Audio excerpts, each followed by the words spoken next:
موجود۔ مورخین لکھتے ہیں کہ حضرت بلال رضی اللہ تعالیٰ عنہ نے اسلام قبول کیا اور اس کی پاداش میں انہیں تکالیف پہنچائی گئیں، تو انہوں نے اسلام ترک نہ کیا بلکہ عہد کے لفظ ان کی زبان سے نکلتے رہے۔ پھر انہیں مزید سزا دینے کی غرض سے تپتی ریت پر لٹایا جاتا، مگر کوئی سختی ان کے دل سے اسلام کو نکالنے میں کامیاب نہ ہو سکی۔ حضرت بلال رضی اللہ تعالی عنہ کو جس انداز سے سزائیں دی جاتی تھیں، اس سے سخت لوگوں کے دل دہل جاتے تھے اور پورے مکے میں اس کی باتیں ہوتی تھیں۔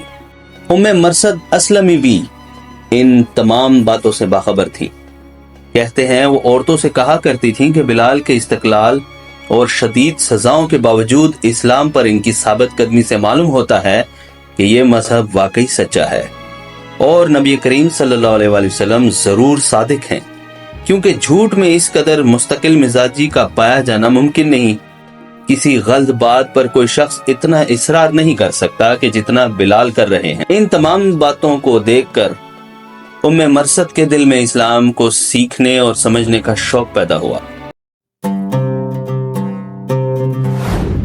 انہوں نے ہر موقع پر اسلام کی مخالفت کی اور ان لوگوں کا ساتھ دیا جو مسلمانوں کے خلاف رہتے تھے۔ یہ مکہ مکرمہ کی رہنے والی خاتون تھی۔ ان کی ماں کا نام خارجہ اور باپ کا نام زید بن ثابت ہے۔ یہ رسول اللہ صلی اللہ علیہ وآلہ وسلم کی بعثت سے قبل کی بات ہے۔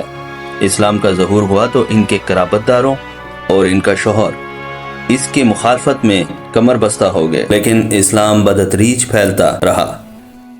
ان لوگوں نے راستے میں مزاحم ہونے کی سعی کی اور ہر قدم پر رکاوٹیں ڈالی۔ اسلام کے خلاف نفرت اور حقارت کے جو جذبات پائے جاتے تھے وہ آہستہ آہستہ کم ہونے لگے، لیکن وہ کھل کر اظہار نہ کرتی تھیں، اس لیے کہ خاندان کا کوئی فرد بھی اسلام اور آن حضرت صلی اللہ علیہ وآلہ وسلم کا حامی نہ تھا۔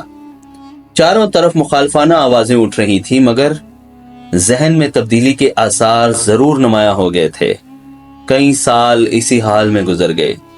آخر وہ وقت آیا کہ مسلمان مکہ چھوڑنے اور اپنے گھروں سے نکلنے پر مجبور ہو گئے۔ کچھ لوگ حبشہ چلے گئے، پھر پورا مکہ مسلمانوں کے وجود سے ہی خالی ہو گیا اور سب ایک ایک کر کے مدینہ کی طرف روانہ ہوئے۔ مدینہ منورہ میں مسلمانوں کی حالت قطعی طور پر بدل گئی۔ مخالفین اسلام سے باقاعدہ مقابلہ کیا اور تمام مارکوں میں کامیاب ٹھہرے۔